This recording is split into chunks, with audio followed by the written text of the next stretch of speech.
The family that sold the Cold War. Why every US nuclear submarine went dark. The Sonar watch heard it first. A tight, rhythmic whisper under the Arctic pack, not enemy propellers, not ice. In maneuvering, a petty officer tapped a gauge and frowned. The captain eased power 1%. Silence steadied. On the plotting table, the boat's track held, mission intact, detection avoided by inches. But here's the turn. That choice, that tiny reduction, had been rehearsed because someone else already knew how we talked, steamed, paused, and breathed.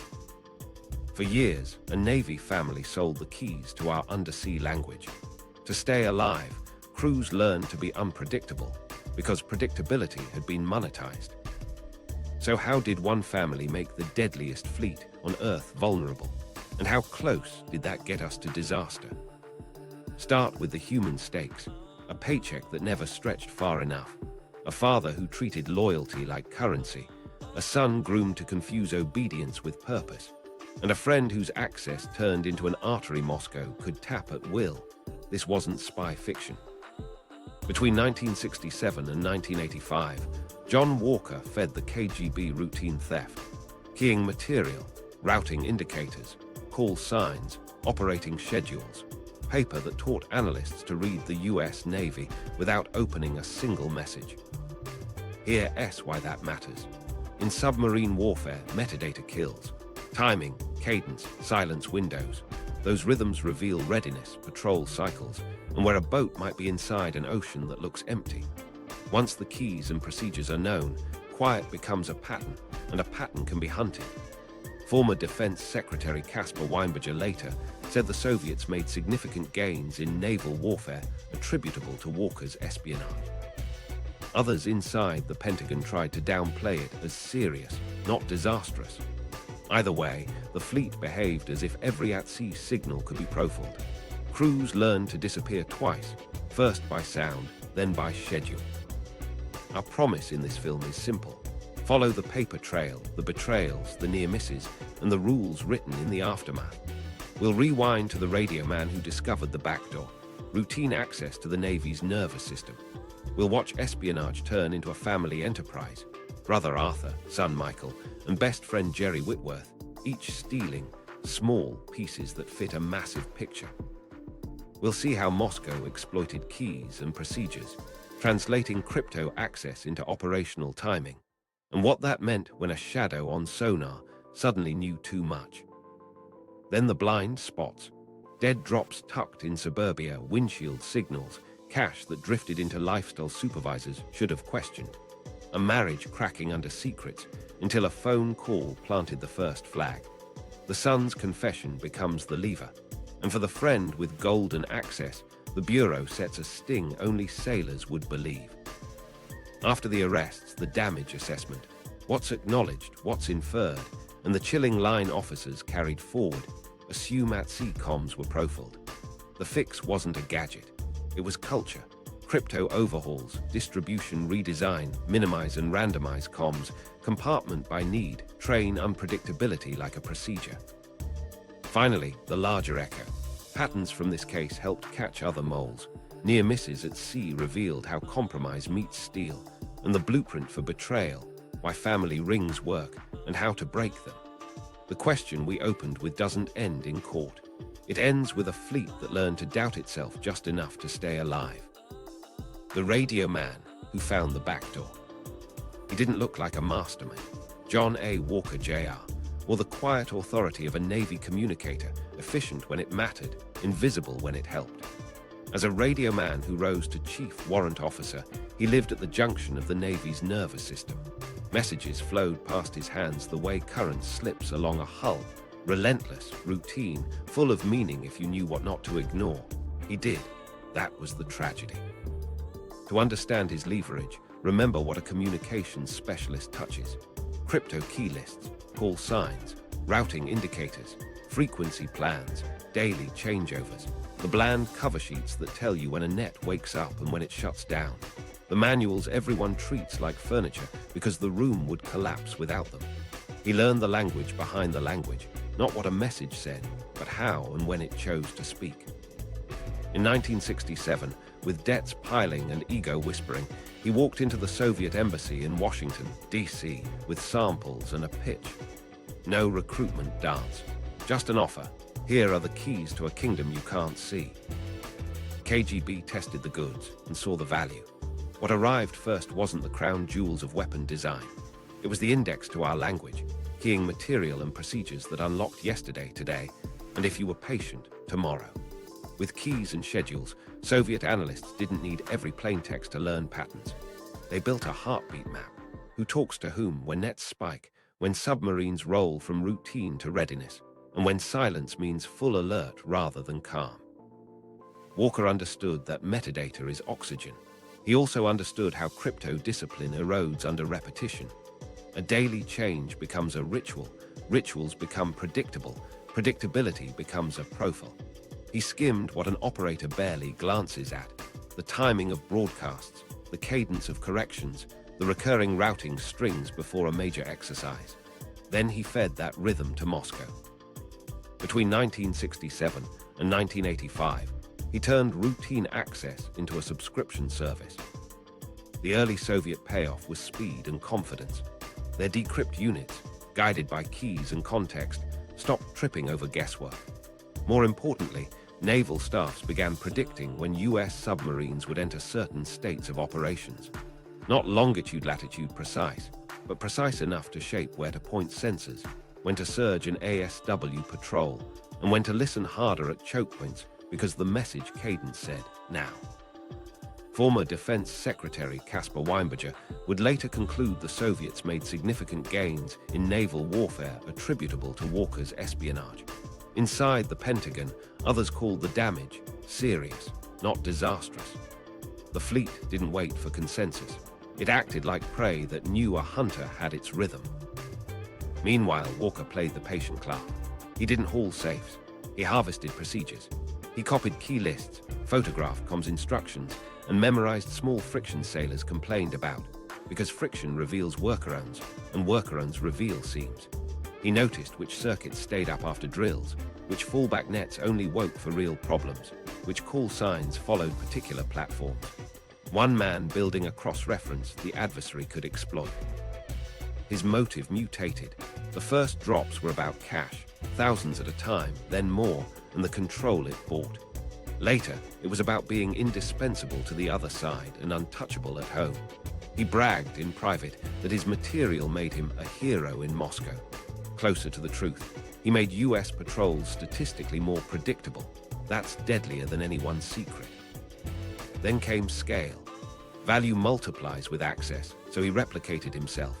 He nudged a friend, communications expert Jerry Whitworth, who sat near the crown jewels, operational crypto and submarine comms methods. He primed his own son, Michael, to treat document handling like heritage. He drew in his brother Arthur for industrial crumbs that completed pictures. Over the years, the KGB paid Walker more than $1 million, cash that bought comfort and control and kept the pipeline alive. Compartmentation kept each man clean in his mind. Nobody saw the full map but him. That's how he sold it to them. That's how he sold it to himself. Inside Soviet workflows, the material wasn't shelved. It was weaponized into timing. Analysts married keys and schedules to real ocean behavior, correlating spikes with US exercises, then building predictive rules. If net X changed at hour Y, boats on patrol Z were likely in state alpha.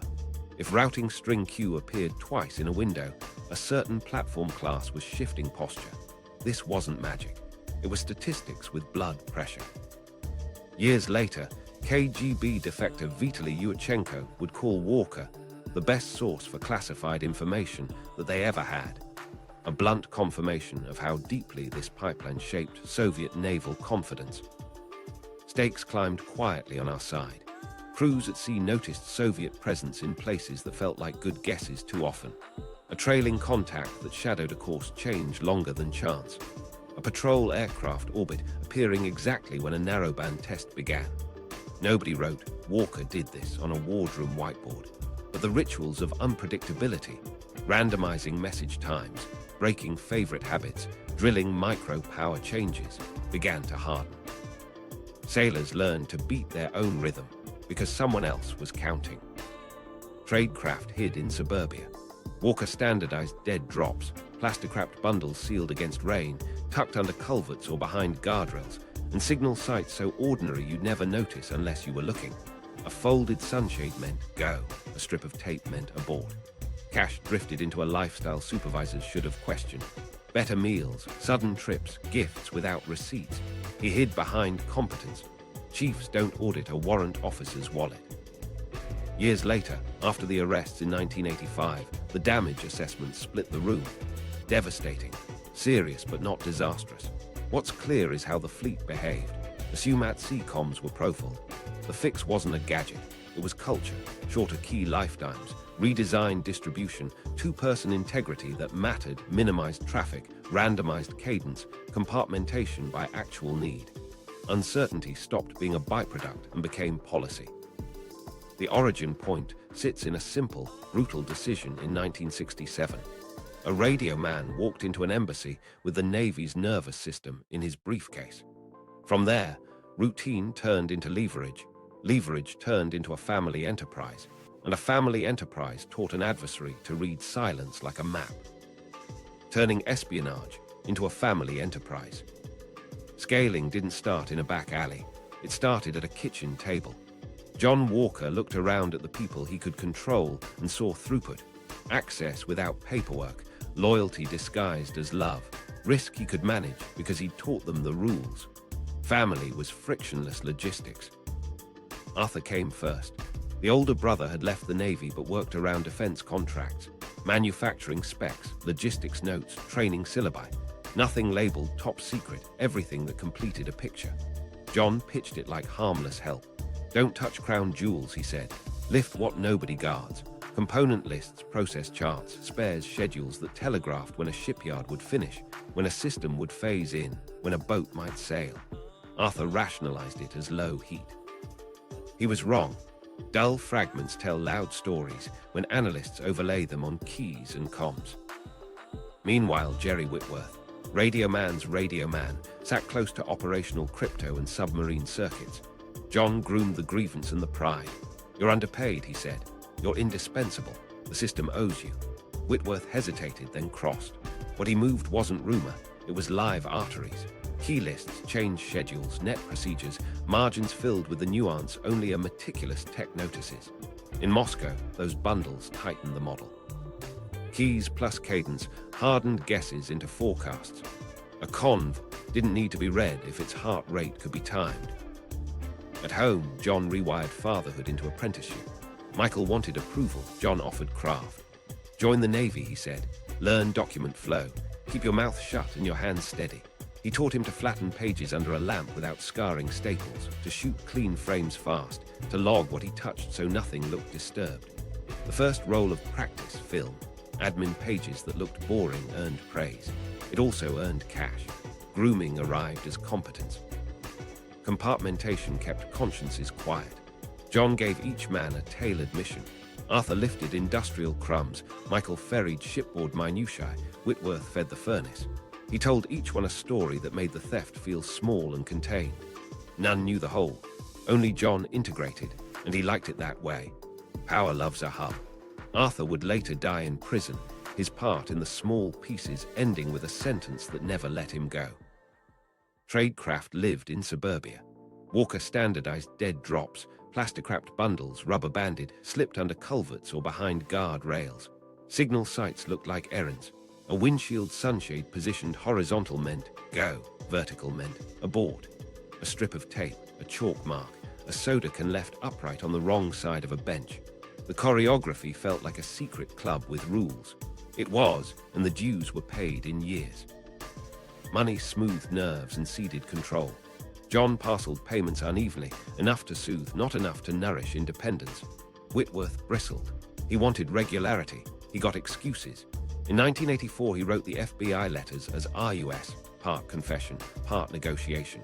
The Bureau's response lagged. The ring kept breathing. John pulled Jerry back with guilt and threat. Shared crimes welled stronger than shared beliefs. Barbara, John's wife, saw the mismatch first. Cash that didn't fit pay stubs, night drives with no duty behind them, a tighter grip when she asked questions. He bull-rushed doubts with charm or cruelty. The house turned into a pressure chamber. She drank. He tightened control. Domestic chaos became counterintelligence risk. Later, her call would light the fuse. For now, the enterprise ran on fear and habit. In Moscow, nothing gathered dust. Crypto shops ingested Whitworth's keys and procedures. Analysts layered Arthur's industrial breadcrumbs to forecast tempo, and Michael's pages confirmed rhythms from shipside reality. A frequency plan here, a training syllabus there, a watchbill taped above a console. Each fragment enriched the model. When a routing indicator recurred, they knew which platform class was shifting posture. When a fallback net woke at an odd hour, they knew where to listen harder. You don't need content when cadence cooperates. Meanwhile, John rehearsed operational hygiene like a catechism. Drive routes rotated, drop windows floated, abort criteria stayed sacred. He drilled Michael on nerves, how to scan without staring, how to look busy while doing nothing. He trained Arthur to hide theft inside routine, copy rooms late, procurement files borrowed and returned clean. Whitworth needed no coaching on craft, only on restraint. His packages were immaculate, his patience was. Supervisors missed what hindsight spotlights. John's lifestyle crept, restaurant tabs, new gadgets, a trip explained as a reunion. Competent warrant officers earned slack. Slack hides rot. Inside comms spaces, nobody wanted to believe the man who never lost a message could be the one selling the index. Familiarity is a lock you forget to test. Morally, John ran a con inside a con. He told Arthur the Soviets would use the material for balance, not blood. He told Michael he was building his son's future, a marketable skill, an inside track. He told Whitworth he was a consultant paid at last. He fractured guilt into pieces small enough to swallow and fed them back on bad days. When doubts surfaced, money answered. When money faltered, manipulation did. By the early 198s, the ring functioned like a small business. Inventory, delivery, customer satisfaction, and human resources in one man's calendar. Dead drops mapped to weekends. Signals synced to commutes. Family dinners doubled as briefings. And somewhere in an office in Moscow, a chart, spikes, lulls, narrow windows, told a fleet where to point microphones and when to surge planes. The crack didn't come from a safe or a cipher. It came from a kitchen phone. But before that call, before stakeouts and arrests, the family enterprise gave the KGB what it needed most, the ability to read silence like speech and routine like a plan. In the deep, where being found once is often being found forever, that edge is lethal. How the Soviets used the keys. They didn't treat Walker's Hall like trophies. They treated it like a workflow. Inside the KGB's 16th Directorate and the Soviet Navy's staffs, his material split across two tracks that fed each other every day. First, cryptologic access, Whitworth's key lists, procedures, changeover cycles. Second, operational interpretation, how those keys, timing windows, and routing indicators mapped onto real steel at sea. Start with the crypto. Keys and method pages took the guesswork out of recovery. Analysts no longer burned hours on speculative cribbing. They lined up changeovers, validated decrypts, and corrected errors with confidence. But the real gain wasn't reading more plaintext. It was seeing the pulse of US circuits. When a net woke, how long it stayed up, the cadence of corrections after drills, the odd lull that meant someone went to a fallback. That pulse became a heartbeat map. Then they married that pulse to oceans. Northern Fleet planners overlaid cadence on choke points, the GIUK gap, Barents approaches, Pacific Straits. If net X shifted at hour Y across 3 patrols, you staged a bare F orbit at Y-1 next time. If a narrowband test usually sat at a certain hour, you parked a Victor within listening range when that hour rolled around. Not latitude-longitude precise, but precise enough to allocate scarce sensors to the right windows. Arthur Walker's, dull, crumbs added muscle to the model. Manufacturing timetables, training syllabi, logistics notes, each piece gave context. A new frequency plan appearing alongside a shipyard milestone hinted at which platforms would re-enter service. A training cycle aligned with routing indicators suggested a surge in readiness. Michael's shipboard admin pages, watchbills, console warnings, fallback procedures, confirmed behavior from the deck plate. A watch rotation change here, a maintenance caution there. Each fragment nudged probabilities in ways a clean decrypt never could. They also learned to read absence like a paragraph.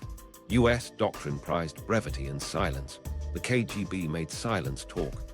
If a net didn't wake when it usually did, that negative space carried meaning. If an acknowledgement arrived 9 minutes late when it usually landed at 5, that drift mattered. Keys made those judgments safe. You weren't guessing, you were measuring. Meanwhile, signals intelligence fed training. Case studies circulated inside Soviet naval schools. Cadence surges before certain exercises, a recurring routing string that reliably preceded a platform shift, a fallback net that woke only for real problems. Officers learned to treat timing as targetable. They weren't handed secrets, they were handed rules. It made mediocre crews better and sharp crews dangerous. On the line, the gains showed up as attention that arrived on cue. A US submarine adjusted power for a routine narrowband test. Soon after, a distant turbine whine settled a beam longer than chance. A destroyer practicing passive tactics near a barrier found a Soviet shadow arriving earlier than comfort. Patrol aircraft orbited not at random, but on a beat learned from our own clocks. No revelation, just statistical pressure, carefully applied. Defensively, the Soviets used the model to shield their SSBN bastions. If US circuits hinted at a hunting window, they tightened layers, pulled routes closer to shore, stacked ASW coverage smarter. Keys didn't only hunt, they hid. Importantly, this wasn't magic. The model degraded without updates, and humans still made mistakes. But Walker's pipeline refreshed it. Whitworth's packages kept method pages current. Arthur's notes adjusted timelines. Michael's pages verified that shipside procedures hadn't drifted back to old habits. When US crypto overhauls shortened key lifetimes and tightened distribution, Moscow widened error bars, then trimmed them again as new deliveries arrive. You don't throw away a working map when it jitters. You damp it and keep steering. Did this produce kill shots? Officials split, devastating to serious, not disastrous. What's clear is how the fleet behaved. At sea, crews trained randomization like a weapon, smeared message windows, unscheduled fallback drills, micro-power changes off habit. Ashore, crypto lifetimes shrank, two-person integrity hardened, distribution fractured by design. Uncertainty, first a patch, became doctrine.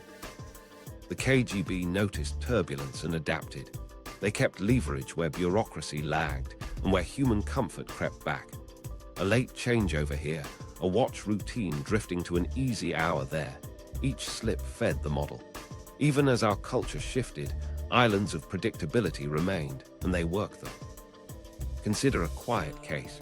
A fast attack boat redirected its patrol box for intel reasons after a shore message arrived outside its normal window, a deliberate test of unpredictability.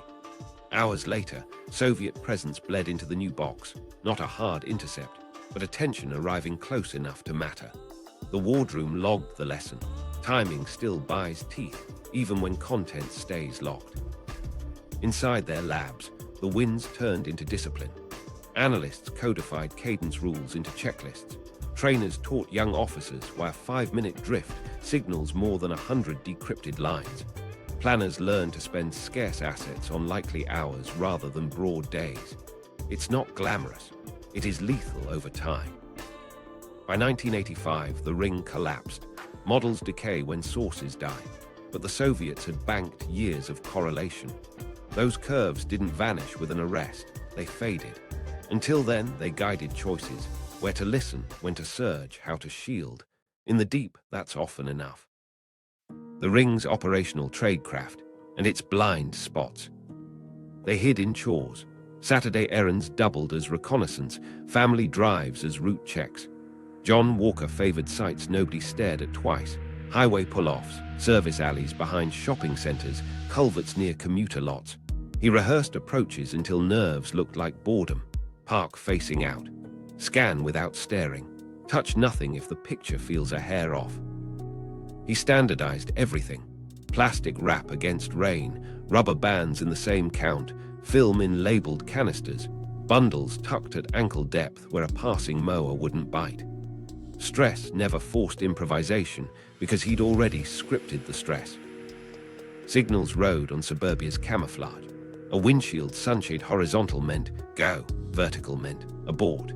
A strip of tape on a mailbox, a chalk dot on a guardrail, a soda can upright on the wrong side of a bench, domestic, tells that only a trained eye would read. For urgency, he used a pre-arranged phone line with a single innocuous phrase spoken once, never repeated.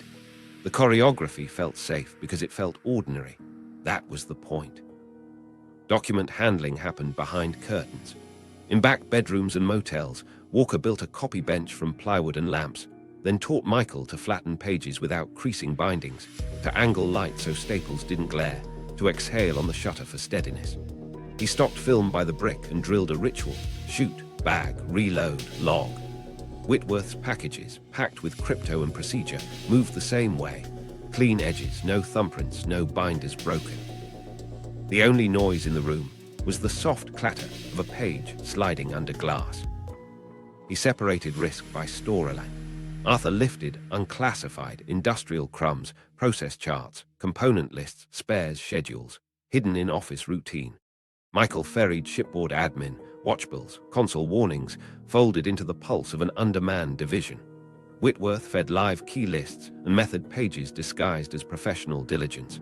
Each man believed he carried a small piece. Only John integrated, turning fragments into fuel for Moscow. He kept his own tells tidy. Night drives with plausible explanations. Better meals, new gadgets, weekend trips framed as reunions. Competence was his cover. Warrant officers who never lose paperwork earn a latitude that keeps auditors away. He orbited cash through purchases that left few paper trails. The lifestyle drifted just far enough to feel good, not far enough to shout. Supervisors noticed hustle, not finance. But Tradecraft is a marathon run by humans, and humans leak. Cash crept into visible comfort, restaurant tabs that didn't match pay stubs, gifts without provenance, a sudden camera in a house that didn't take pictures. Barbara saw money where pay shouldn't reach, lies where truth used to live, control where love should be.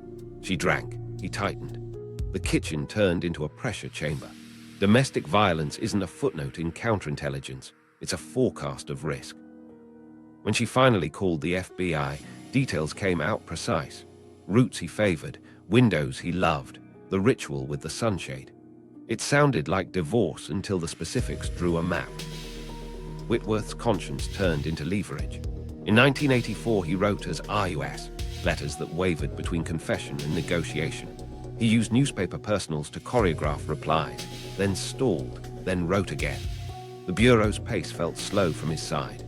From theirs, it looked like a thread they needed to prove. Meanwhile, Whitworth kept delivering, rephotographing messages he'd retained to correct illegible shots, slipping them to Walker before a scheduled drop. He expected payment. Walker rationed it. Resentment accumulated like static. Haste carved grooves into routine. A deer drop reused too soon left soil darker than the verge around it. A signal left up a day too long because an argument ran late. Film processed at the same lab too often. A tale shaken with the same two decoy turns, comforting because they'd worked before. He warned against repetition. Repetition returned anyway. Meanwhile, one KGB courier lingered too long scanning a guardrail, felt a watcher's stare from a car across the lot, and rushed a pickup that should have waited. Then came the small, fatal imprecision that looks like nothing until it is. A busier park chosen on a Sunday.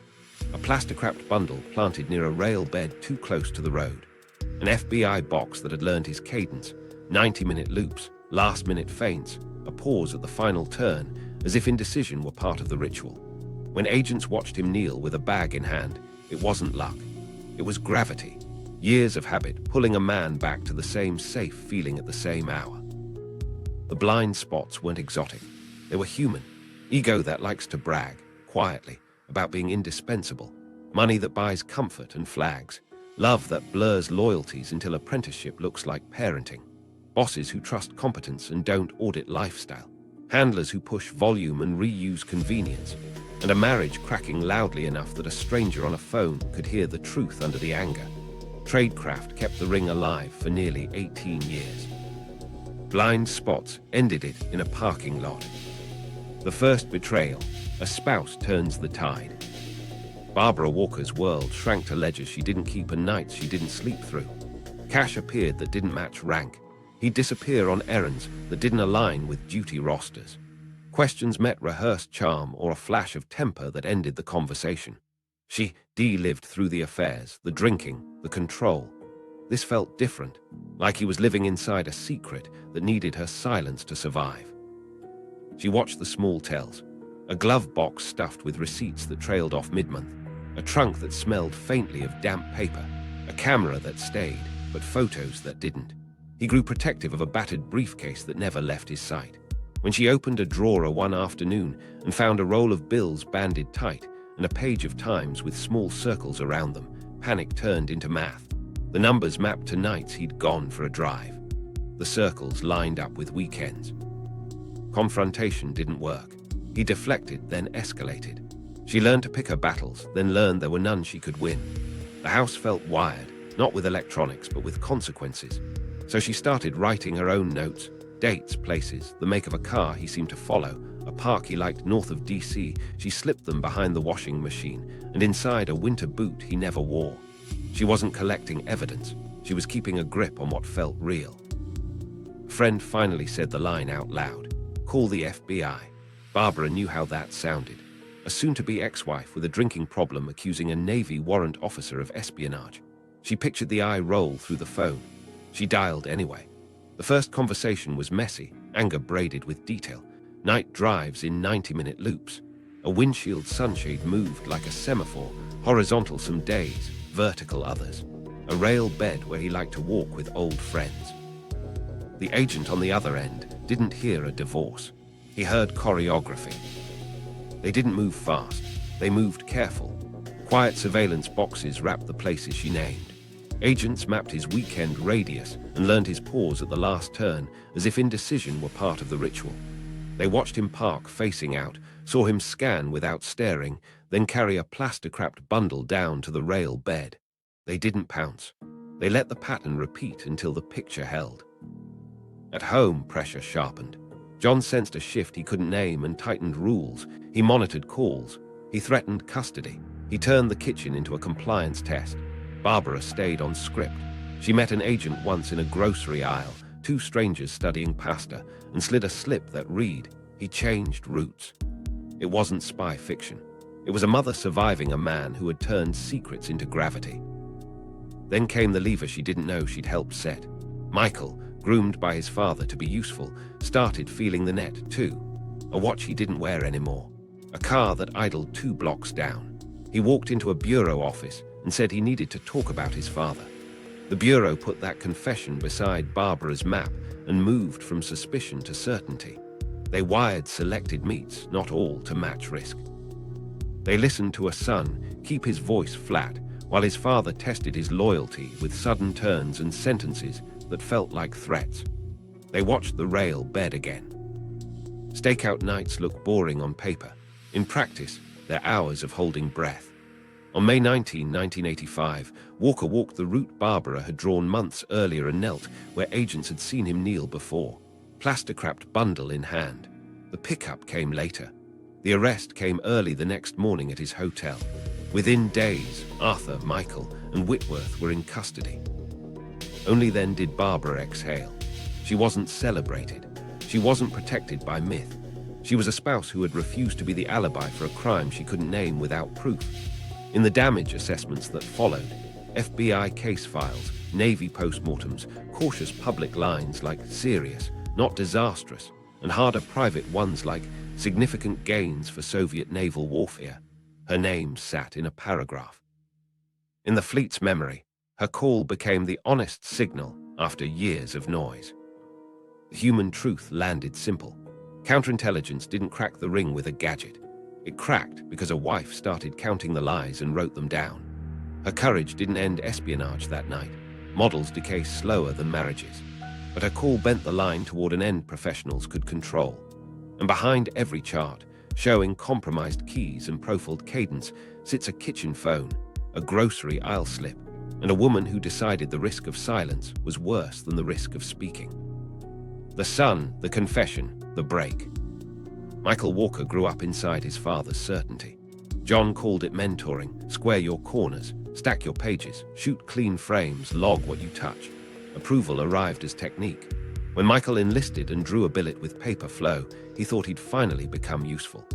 The first time he slid a routine admin page under a lamp, exhaled on the shutter, and slipped the sheet back into the stack, he wasn't thinking ideology. He was thinking, Dad will be proud. Then nerves learned a new language. Little things, his father's errands, timed to windows that didn't look like duty. A car idling 2 blocks back a beat too long. A faucet running in the bathroom while John whispered into the phone as if the house had ears. At sea, watch and chow steadied him. Ashore, the errands turned him into a courier wearing a sailor's smile. Control crept in as rules. No girlfriends in the apartment. No new friends at work. No questions about money. John's voice, flat, confident, replaced doubt with directions. But one night, small cracks widened.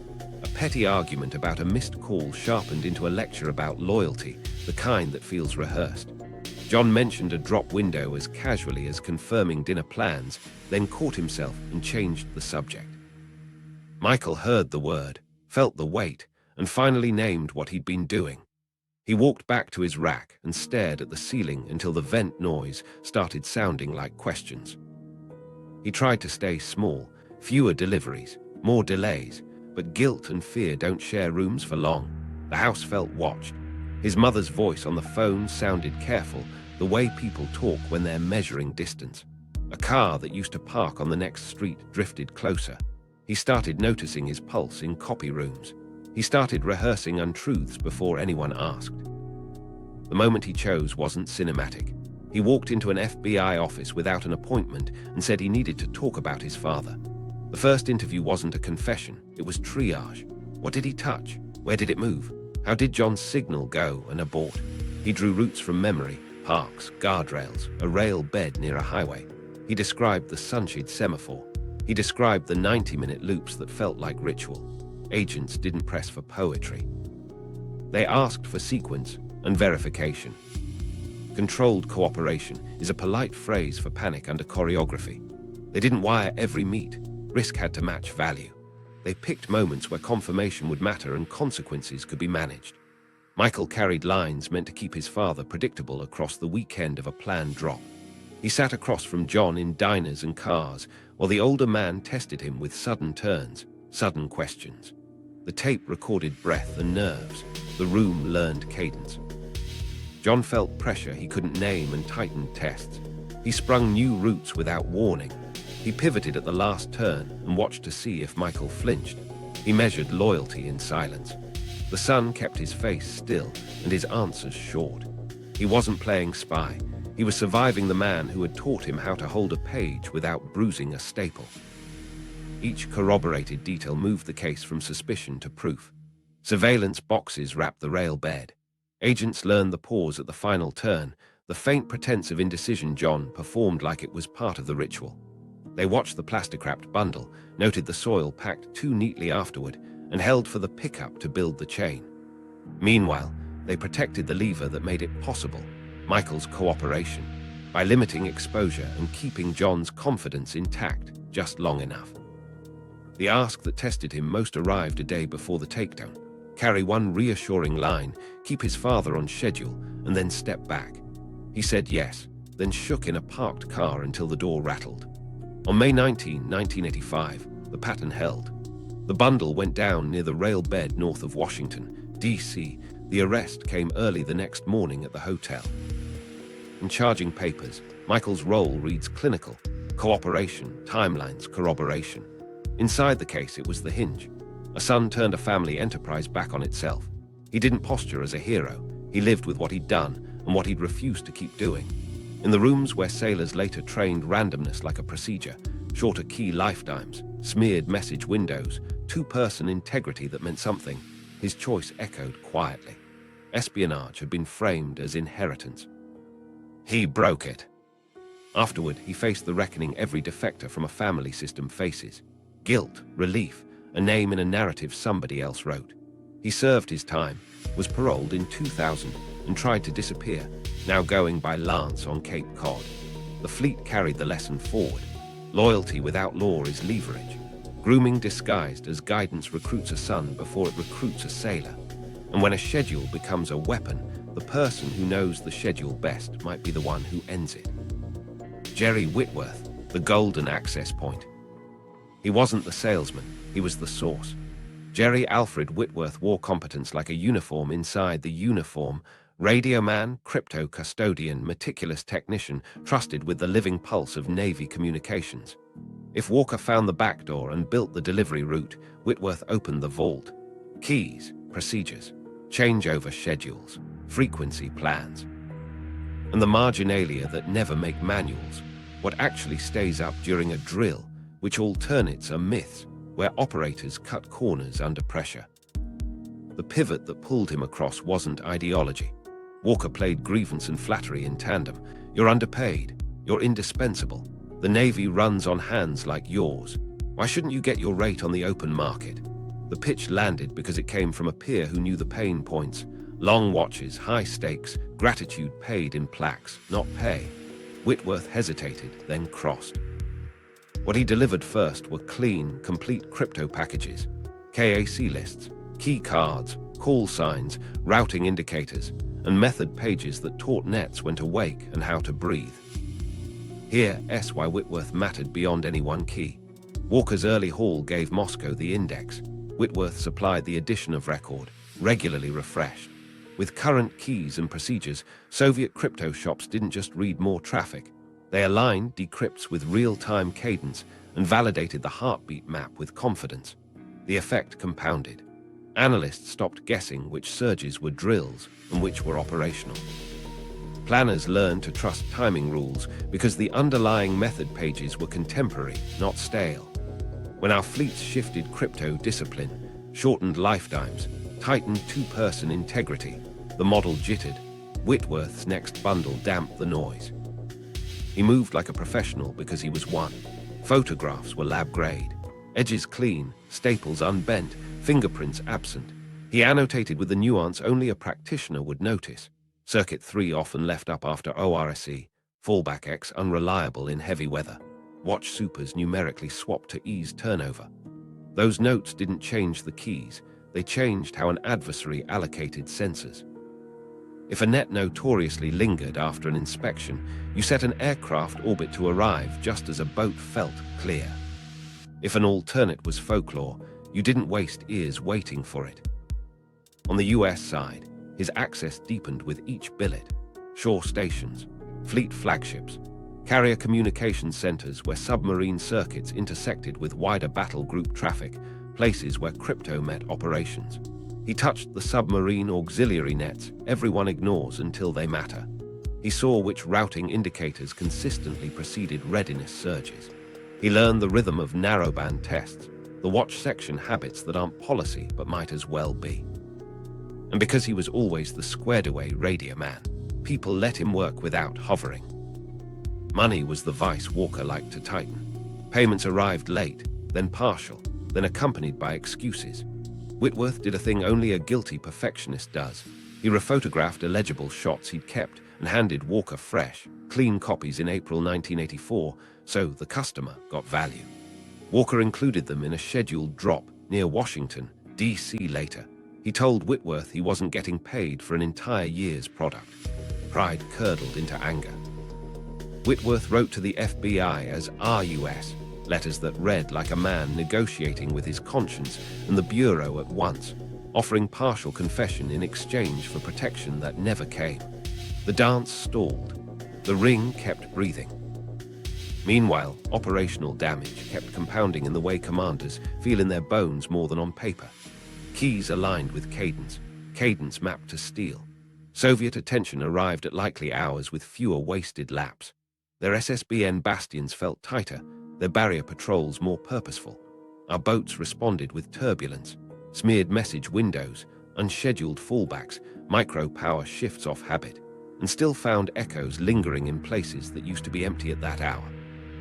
You can't draw a straight line from Whitworth's folder to any one close call.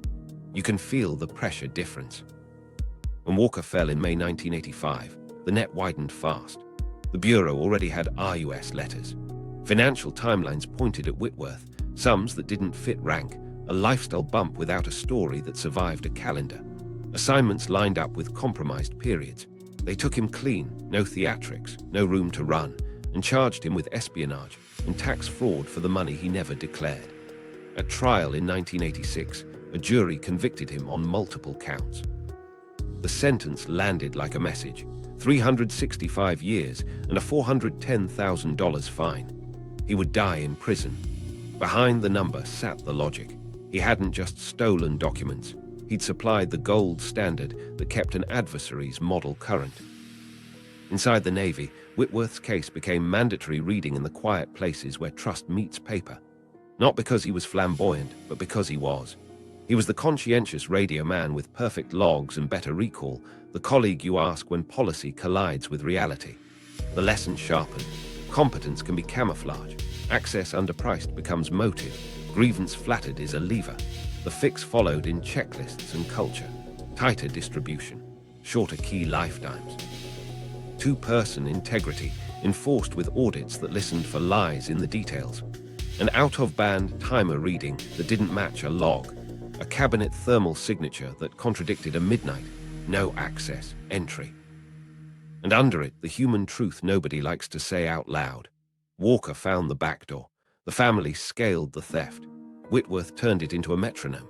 For nearly a decade, he handed the Kremlin the parts that made their model hum: keys, cadence, method, delivered by a man whose hands the fleet had trusted to keep silence. His capture closed the pipeline. The echo of his work took longer to fade. The damage assessment, they still don't want to print. The first verdict wasn't a headline. It was a posture. Assume at sea communications were profiled, not broken, profiled. Timing, cadence, silence windows treated as targetable. Inside secure rooms, that single assumption rewired everything. If the enemy had read our rhythm, then every minute on the clock had to be re-earned. Publicly, officials split. Some echoed Caspar Weinberger's line, significant gains for Soviet naval warfare. Others called it serious, not disastrous. Privately, the paper trail told a sharper story. Keys and method pages had given cryptologic speed, but the deeper cut came from cadence, message bursts and lulls stitched into a map of readiness. The effect showed up in places crews felt, not press releases. Attention that arrived a shade too early, shadows that held a beat too long, patrol planes orbiting the hour our tests used to start. The internal team started where damage lies, in the mundane. They pulled months of fleet traffic, overlaid changeover logs, and measured routine. A cadence spike here, a lull there, a fallback net waking like a reflex. The patterns were there because humans love habit. Arthur's unclassified, Crumb's and Michael's admin pages had given context to those habits. Whitworth's keys had made them safe to exploit. No one found a single silver bullet memo. They found 1,000 small tells a good analyst could harvest. Then they mapped the near misses. Not collisions, those make newspapers. These were the quiet moments commanders filed under elevated interest. A fast attack, sliding into a reshaped patrol box for intel reasons, and finding a distant turbine whine holding longer than chance. A destroyer's passive drill drawing company at the wrong hour. Wrong by coincidence if it happened once, wrong by pattern when it happened 3 times in a quarter. A submarine auxiliary net's housekeeping burst moved by directive, followed 20 minutes later by a Baref painting empty sea where the old window used to sit. Luck doesn't repeat tidily, models do. Allied questions cut deep. Partners asked what any friend asks after betrayal they didn't vote for, how much of what you shared with us was shared with them. The answers landed bounded and honest. Crypto lifetimes shortened across joint nets. Distribution fractured by theater. Need to know tightened so ranks stopped buying sightlines. It bruised cooperation, then made it sturdier. The fixes looked boring until you saw what they fought. Two-person integrity became choreography, custodians signing in pairs, a third auditor cross-checking thermal traces on cabinets against log entries. Key lifetimes shrank from comfortable to annoying by design. Distribution routes randomized on purpose, so a single compromised path couldn't refresh an adversary's model fleet-wide. Message discipline flipped. Speed still mattered, but predictability died. Windows smeared. Fallbacks drilled without a calendar. Silence, once a virtue, became a decoy too. Dummy bursts seeded into dead hours to blur cadence. Training shifted identity. Quiet had always been craft. Now random was craft. Watchstanders practiced micro-power changes on triggers they couldn't predict, learned to feel the plant's response without writing a signature into steel. Comms chiefs ran tabletop drills where message cadence anomalies rolled in as injects. Crews learned to hear their own comfort as a target. If you could set your watch by an evolution, you just set the enemy, S2. Audits grew teeth, listening for lies, not just counting signatures. A logbook too neat drew more pain than one with coffee stains and truth. Spot checks compared crypto events to independent traces. Power draws, cabinet heat, even the distinctive mark a specific stapler left on plastic sleeves. If a midnight, no access, entry didn't match a blip in a sensor, someone lost a weekend and maybe their job. Pain early beats damage late. In the sealed pages, one line stood out: treat metadata as munitions. Timing, frequency, duration, ordinary fields had functioned like targeting data when stacked over months. The counter wasn't to talk more, it was to talk stranger. Randomize within safe bounds. Decouple drills from favorite hours. Hide readiness surges under deliberate lulls. And when comfort crept back, as comfort always does, hunt it and kill it. There was humility, too. Damaged teams acknowledged what they couldn't prove, then planned as if the enemy had proved it anyway.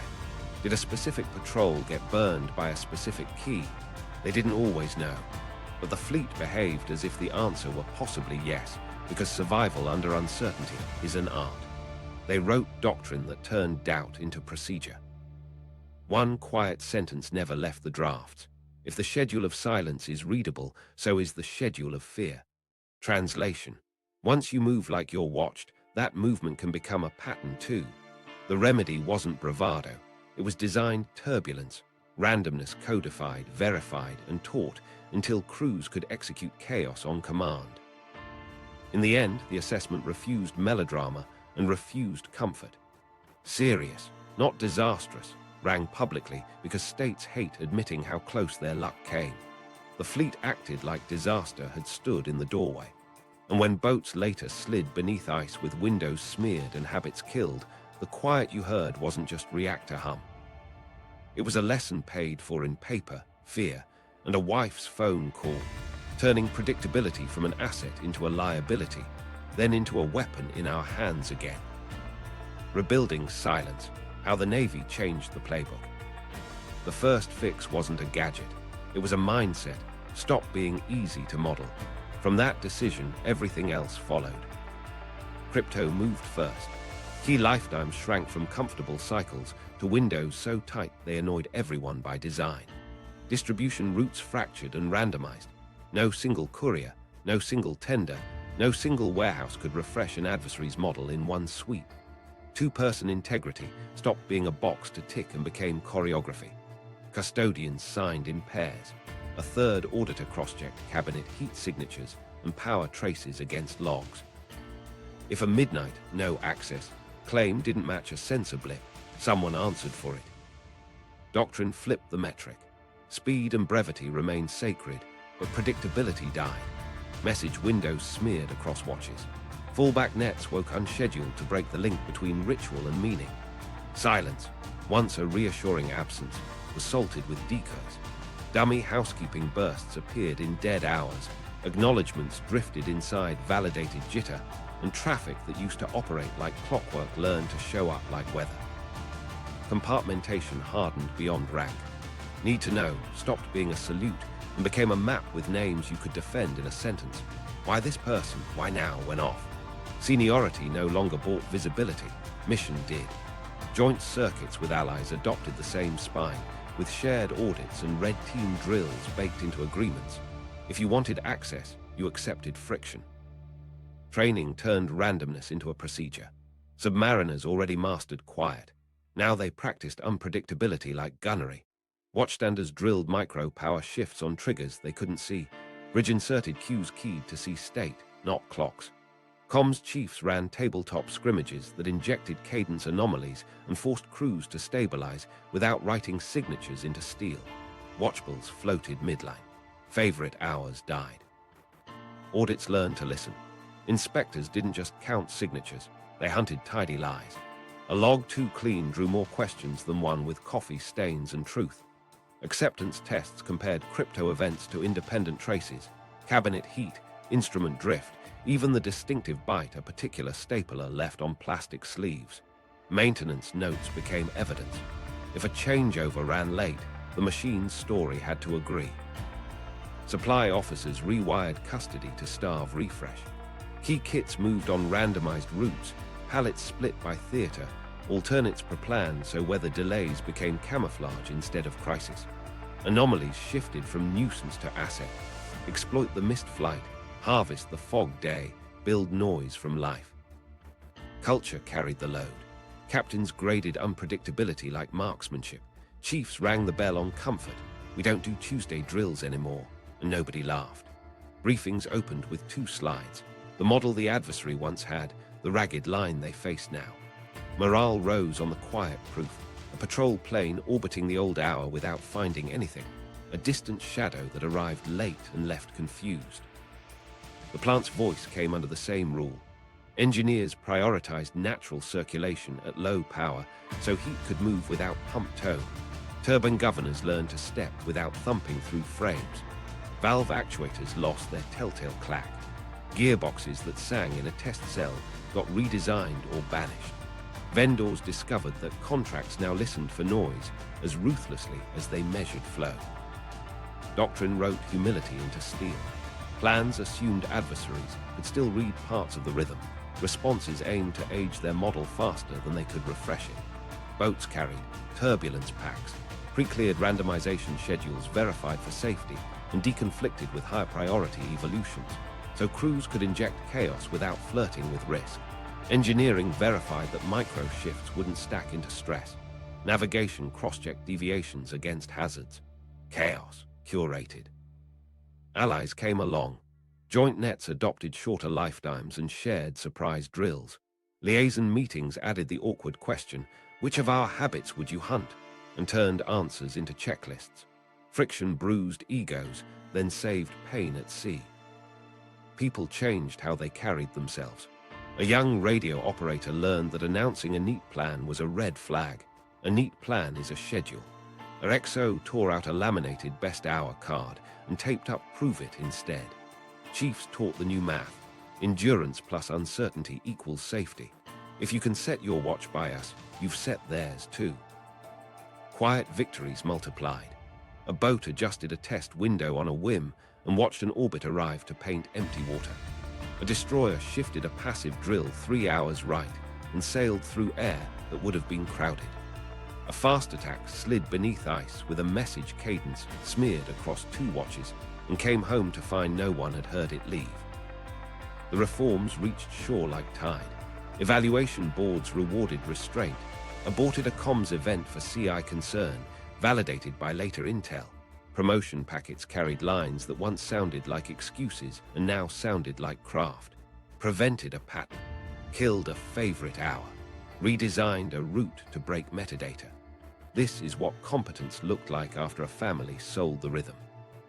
The rebuild wasn't romantic. It was meticulous, sometimes maddening, always measurable. Keys that expired before comfort could form. Logs that told the same story as machines. Boats that refused to breathe on schedule. A fleet relearning silence not as absence, but as choice, and training choice until it felt like muscle. The broader spy war, patterns that caught Ames and Hanssen. Walker wasn't an outlier. He was a pattern written in human motives and paperwork. Money that didn't match pay. Lifestyle drift explained away by charm. 2 perfect access stories that slid through polygraphs because the questions aimed at guilt, not plausibility. After the ring collapsed in 1985, those tells moved from gossip to doctrine, and they didn't stop at the Navy's door. Inside Langley, counterintelligence began reading lives the way Walker had read cadence. Financial spikes mapped against operational losses. Travel that brushed cities where nothing official was happening. The new rule was harsh and simple. If your story didn't add up, neither would your access. That posture landed just in time for the next storm. Aldrich Ames walked himself into KGB hands in 1985, the same year of the spy that ended Walker, then fed Moscow names that would gut CIA's Soviet networks. His triggers weren't ideological. Debt, entitlement, and the thrill of being important did the work. The pattern was textbook: a house beyond salary, cash deposits wrapped in thin cover, a man who had failed a polygraph, then recovered with charm. Inside CIA, the hunt didn't start with a dramatic confession. It started with spreadsheets.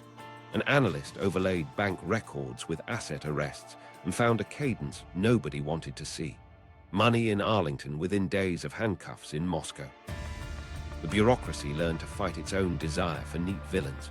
A red team inside the mole hunt took the agency's favorite suspect and tried to prove him innocent before the case moved. Twice, that saved the wrong careers. Then the pattern landed on Ames, access to crown jewel cases, and a lifestyle that read like a highlight reel of rationalizations. Surveillance wrapped him without spooking him. Drives that made no sense. Park pauses that looked like dead drop checks. Garbage that behaved like a man curating his secrets.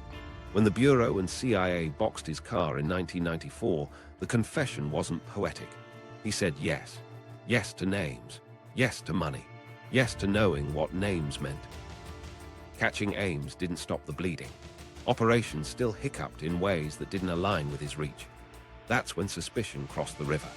The FBI's Robert Hanssen had been selling secrets intermittently since around 1979, pausing when heat rose, resuming when it cooled. He weaponized bureaucracy's seams, positions in counterintelligence that let him see liaison streams and technical programs, an austere public persona that made colleagues think rulebook, not betrayal. His tradecraft was suburban and tidy. Letters to the Russians that scolded them for sloppy security. Dead drops under bridges, packages wrapped with care. He insisted on anonymity because arrogance prefers lecture to meeting. CIA kept seeing anomalies that refused to map to Ames. A source in Eastern Europe nudged by moves that smelled like foreknowledge. A technical program, mysteriously degraded after routine maintenance window. The Bureau formed a compartmented cell to hunt its own traitor. CIA pushed, then sat beside it. A fragment of Russian files surfaced years after the USSR fell. Letters from an unknown FBI mole who wrote like a man who loved rules as a private language. Combined with a profile, senior CI access, specific case touch, pedant tone, the net narrowed. A palm device yielded encrypted crumbs. Surveillance watched Hanssen repeat his Foxstone Park ritual. On the day he placed a package and walked away, agents closed fast. "What took you so long?" he asked, habit to the end. The common thread wasn't tradecraft. It was human, greed dressed as grievance, ego flavored with entitlement, systems that mistook compliance for security, a past polygraph, a signed financial form, a supervisor's, "He's one of us." Post-Walker, the fix had to be structural. Continuous evaluation replaced annual snapshots. Polygraphs lost their aura. They became one instrument in a mosaic that included bank math, travel logic, peer observations, and the machine's story. Joint counterintelligence centers put CIA and FBI into the same room with the same anomalies, so the seam that betrayed them could stop hiding traitors. Tradecraft changed too. The Walker lesson, metadata kills, returned as doctrine. Plans assumed insiders were leverage, so operations were built to survive partial betrayal. Need to know shrank from courtesy to discipline. Red teams gained veto power. Managers began rewarding the officer who slowed a room at cost, who killed a perfect recruit that smelled like theater. There were micro-stories that proved the change. A case officer aborted a meet when a target's eagerness sounded like a script. Months later, a defector sketched the dangle and confirmed the save. An analyst flagged a small cash spike in a new car. Surveillance then watched a suspect circle a park with a bag heavier than it looked. A polygraph examiner logged, inconclusive, but didn't bless the result. Finance and travel carried the load to probable cause. The broader spy war didn't crown heroes. It rewired reflexes. Ames and Hanssen were prosecuted and buried in cells. The doctrine they forced lingered in conference rooms and watch floors. Verify before you trust. Prove provenance. Treat neatness like a tell. In a world where a family had sold the Navy's rhythm and two men had sold CIA's eyes, the most valuable habit became doubt with receipts. And the crews who took boats back to sea, smearing windows, killing favorite hours, were no longer alone. The hunters ashore had learned to make their own patterns hard to read. Near misses at sea, when compromise meets steel. They never made headlines. They lived in wardroom whispers and after-action notes with distribution lists that stopped at 2. One fast attack in the Norwegian Sea felt the first one. Orders came at an odd hour, a just patrol box for intel reasons. The navigator redrew lines, the captain kept a poker face, and the boat slid into new water beneath a ceiling that didn't forgive mistakes. 6 hours later, a distant turbine tone settled a beam and held, steady, patient, just outside firm classification. Not contact, attention. The crew skipped a beloved narrowband test and broke its own habit. Tiny power changes off schedule, adrift across the layer when clocks said wait. The shadow bled away when the pattern it expected never arrived. Different ocean, same feeling. A submarine auxiliary net's harmless housekeeping burst had been moved per the new doctrine, randomized inside a window that used to sit like furniture. 20 minutes later, a Bear-F drew radar cones over the old hour, exact and empty. In control, the XO logged it without fanfare. Orbit mismatch. The lesson was simple and hard. Someone had been reading cadence. Hours just changed. In the Pacific, a boat that loved a particular layer found company sitting on it. Not a pounce, an echo that kept pace as if waiting for a favorite hour. The captain killed a routine equipment check that would have hummed the hull, eased power in micro steps no one liked, and slid across the layer at a time that made the navigator wince. Hours later, a patrol plane painted the water where the test would have sung. The co-wrote, "Score 1 for turbulence," then banned the test from that hour forever. Surface ships felt it too. A destroyer practicing passive search near a barrier watched the ocean grow crowded in the wrong hour. Soviet hulls slid into the gap right when a readiness drill would have peaked according to last year's schedule. The commanding officer shifted the drill 3 hours right, ruined a plan, saved a story. He told his crew later, "Don't thank me, thank the schedule we didn't keep." Then there were drills that weren't.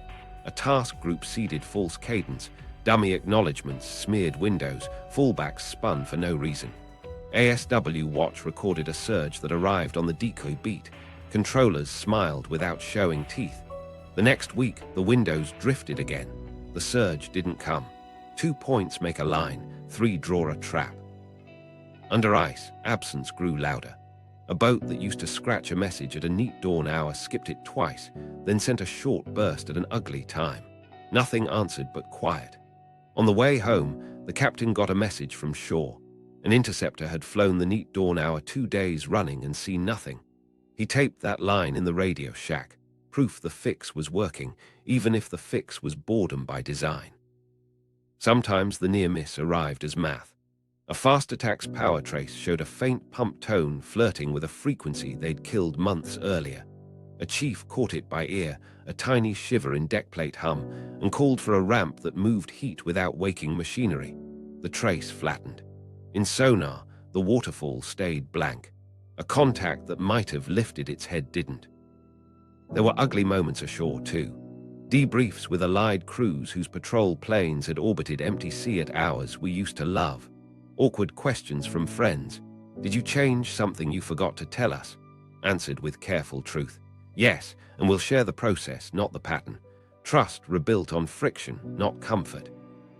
The human toll ran through steel. Sonar men learned to hear attention without letting fear carve grooves into their necks. Radio men learned to smear windows with discipline, not carelessness. Comms chiefs slept with stopwatches under pillows and woke to kill a favorite hour. Captains held the cold knowledge that an adversary's confidence interval had once overlapped their crew's fatigue. One anonymized brief said it plain. A boat, rerouted for intel reasons, crossed a choke point 2 watches early. The expected slot bloomed with foreign metal, bridges, props, a waterfall so busy it would have bent steel if habit had held. The slide didn't show dots and triangles. It showed two vertical lines labeled then and now. The room stayed quiet in the useful way. By the time the ring died, these near misses had bought a new reflex. Crews raised on chaos didn't drift back to easy. They felt when comfort made a target and killed it. The echo of compromise didn't vanish with handcuffs. It lived in procedures and muscle memory. In the deep, that's how you survive discovery by inches. The blueprint for betrayal, why family rings work. Trust shortcuts are the first ingredient. Bureaucracies build locks. Kinship walks past them. A father doesn't need a background check to teach a son how to hold a page flat under a lamp. A brother doesn't need a cover story to borrow a procurement chart from a file room he already knows. Family compresses recruitment time because suspicion feels rude at Thanksgiving. That's why rings born at kitchen tables outlast ones born in bars. Distributed access is the second. Institutions compartment. Families recombine. One relative lifts unclassified industrial crumbs, component lists, training syllabi. Another ferries shipboard admin, watchbills, console cautions. A friend-in-law sits on the crown jewels, keys, change schedules, method pages. Each piece alone looks harmless. Together, they paint tempo, who's building, who's sailing, who's ready. Family rings scale because they steal puzzle pieces nobody guards and assemble them in living rooms. Then comes motive, money plus grievance plus ego. Most betrayals don't start with ideology. They start with a bill you can't pay, a career that's stalled, a boss who makes you feel invisible. A patriarch reframes treason as professional leverage and casts himself as tutor, not traitor. He admires his own audacity and sells that admiration as purpose. Ego supplies the script. Cash closes the loop. Kinship also solves enforcement. Once a relative crosses, shame polices the rest. It's hard to confess if confession wrecks your brother or sends your son to prison. That emotional handcuff buys silence longer than envelopes do. The patriarch strengthens it with compartmentation, tailored missions, custom myths, so nobody sees the whole. He protects for their sake while preserving leverage. The blueprint thrives on asymmetry. One integrator, several small thieves. Tradecraft benefits from domestic camouflage. Dead drops hide in errands, signal sites ride on lawn chairs and windshield sunshades, copy benches live in spare rooms behind curtains. Neighbors see chores, couriers see choreography. Family rhythms become operational rhythms, weekend drives, birthday trips, reunions that are actually pickups. Ordinary becomes armor. Supervisors miss what kin see first. Lifestyle drift explained by competence. Restaurant tabs that feel like celebration. Gadgets that read like hobbies. Trust accrues to the squared-away communicator and trust blinds. Inside homes, spouses notice the smell of damp paper in a trunk, the cash roll in a drawer, the tightened control when questions land. Domestic violence turns into counterintelligence risk long before anyone calls it that. The moral con runs parallel. The patriarch customizes lies to fit each conscience. To the brother, balance not blood. To the son, apprenticeship not exploitation. To the friend, consultancy not betrayal.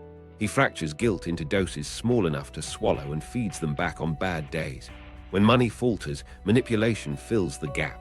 Shared crimes weld stronger than shared beliefs. Why does this beat normal tradecraft? Speed and deniability. Family rings bootstrap without recruitment theater, skip vetting friction, and hide inside holidays. The costs are invisible until they're not. When a spouse dials the FBI and maps 90-minute routes from memory, the ring's strength turns into an evidence machine. Family that carried the betrayal delivers the leverage that ends it. Breaking the blueprint means engineering doubt into blood ties. Rotate, separate, verify, then do it again. Mandatory splits keep related personnel out of the same ecosystem. Access paired to mission kills the patriarch's map. Continuous evaluation watches for lifestyle drift without turning the house into a panopticon. And verification can't be annual theater. It has to be routine friction. Spot audits at awkward hours. Red team calls that test trusted channels. Surprise drills that grade randomness, not ritual. Inside homes, counterintelligence looks like empathy with teeth. Hotlines answered by trained ears. Quiet pathways that protect children when a spouse cooperates. Case officers who treat domestic chaos as signal, not gossip. Barbara's call only mattered because someone took it seriously and moved carefully enough to make it survivable. Modern echoes don't need bloodlines. Today's rings form around logins and grievance, colleagues gaming access, lovers trading credentials, online communities flattering expertise into entitlement. The pattern rhymes, trust shortcuts. We've shipped together for years. Distributed access, cloud admins, developers, procurement, each with small permissions that aggregate into a breach. Motive, underpriced skill, overworked pride. The counter map's clean. Shard privileges, randomize keys, monitor behavior tied to risk, and reward the colleague who slows a room. One last habit breaks the spell, kill comfort out loud. In sensitive billets, kinship triggers automatic second eyes on assignments, travel, and access. Not punishment, guardrail. If a father and son sit near the same vault, require written justification reviewed off-chain. The honest won't mind, the others will hesitate. That pause is your opening. Legacy, what the Walker ring changed forever. The Navy didn't carve a monument, it rewired reflexes. The lasting change wasn't a gadget or a patch, it was posture. After 1985, assume at sea comms are profiled, stopped being a scare line and became the baseline. That assumption, born from keys, cadence, and a family's theft, reshaped everything from watchbills to war plans. Crypto moved first. Key lifetimes shrank, distribution fractured, and two-person integrity became lived choreography. But the deeper legacy sat in culture. Predictability turned suspect. Crews learned to treat favorite hours like hazards. Chiefs graded randomness the way they used to grade speed. Captains rewarded restraint. Aborted for CI concern, later validated, started appearing in evals as a mark of craft, not timidity. Comms doctrine flipped from elegant efficiency to survivable turbulence. Silence remained a virtue but not a schedule. Dummy bursts salted dead hours. Fallback nets woke without calendars. Message windows smeared on purpose. The point wasn't noise. It was ambiguity, procedural, measured, and repeatable without sounding like ritual. The definition of professionalism shifted. A neat plan became a red flag. A neat plan is a pattern. Engineering absorbed the lesson as design law. Plants prioritized natural circulation windows at low power. Governors stepped without thumping. Valve actuators lost their telltale clack. Vendors learned that contracts now listened for tones as ruthlessly as they measured flow. On pier and shop floor, tests began hunting signatures, not just leaks. If a component sang on a vibratory table, it went back. If a cabinet's heat trace disagreed with a midnight log, someone answered for it. Quality turned acoustic. Allies brought the brews into the room and left with structure. Joint nets adopted shorter lifetimes and shared red team drills. Access lists shrank to names that could be defended in a sentence. Why this person, why now, went off. Liaisons stopped soft-pedaling comfort. Partners asked, which of our habits would you hunt? The answers hurt, then helped. Counterintelligence learned to treat lifestyle as a signal, not gossip. Whitworth became a checklist. Competence can be camouflage, underpriced access can be motive, grievance flattered is a lever. Continuous evaluation grew teeth. Polygraphs lost their aura and joined a mosaic. Bank math, travel logic, peer observations, instrument traces. Inside the Navy, inside the Bureau, inside Langley, the new hero wasn't the officer who forced a result. It was the one who slowed the room and proved provenance. Walker's blueprint, family ring, small pieces, one integrator, traveled into modern doctrine as a warning label. Mandatory splits kept kin out of the same ecosystem. Randomized distribution starved refresh. Domestic risk found a counterweight with trained hotlines and protected lanes for spouses. Barbara's call moved from footnote to case study. Domestic chaos is signal. Specifics create maps. The fleet's identity hardened into something quieter than quiet, unreadable on purpose. Randomness wasn't chaos. It was curated turbulence with safety rails. Turbulence packs pre-verified for engineering limits and navigational hazards. Boats executed unpredictability like a checklist and came home with fewer stories and better odds. Under ice, the silence you heard wasn't luck. It was discipline paid forward. Beyond the Navy, the pattern caught bigger game. The same tripwires that flagged Walker's lifestyle helped close on Aldrich Ames and Robert Hanssen. A timeline of cash mapped against dead assets, polished myths audited against physics.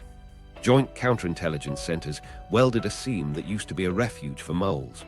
The rule got blunt. Compliance isn't security, doubt with receipts is. There was a narrative cost. Serious, not disastrous, lived in print. Significant gains lived in secure rooms. Sailors trained as if the worst headline never ran because the ocean doesn't care about adjectives. They learned to feel a tension that arrived on the old beat and kill the beat. They learned to hear their own comfort and end it. The legacy also bent leadership. Promotions started rewarding the officer who cancelled at cost, who killed a beloved hour, who rewrote a route to break metadata. The platform didn't change the truth, the behavior did. Prove it replaced, we've always done it this way, as actual policy. Years later, a young radioman taped 2 lines over the circuit board. Endurance plus uncertainty equals safety. And if you can set your watch by us, you've set theirs. He never knew the names Walker, Whitworth, Arthur, Michael the way historians do. He didn't need to. He lived their shadow in procedures that turned schedule into risk and risk into craft. That's the legacy, not paranoia, but humility engineered into steel. The Navy relearned how to vanish by refusing to breathe on someone else's time. The spy ring sold rhythm. The fleet bought silence back by making rhythm a weapon in its own hands. Walker's ring didn't just bleed secrets, it sold our rhythm, forcing a fleet to make unpredictability a skill, not a slogan. If this changed how you hear silence, subscribe and stay with us. For the Soviet side, their labs, their pilots, and how they squeezed timing into power, watch our companion episode next. New deep dives drop weekly.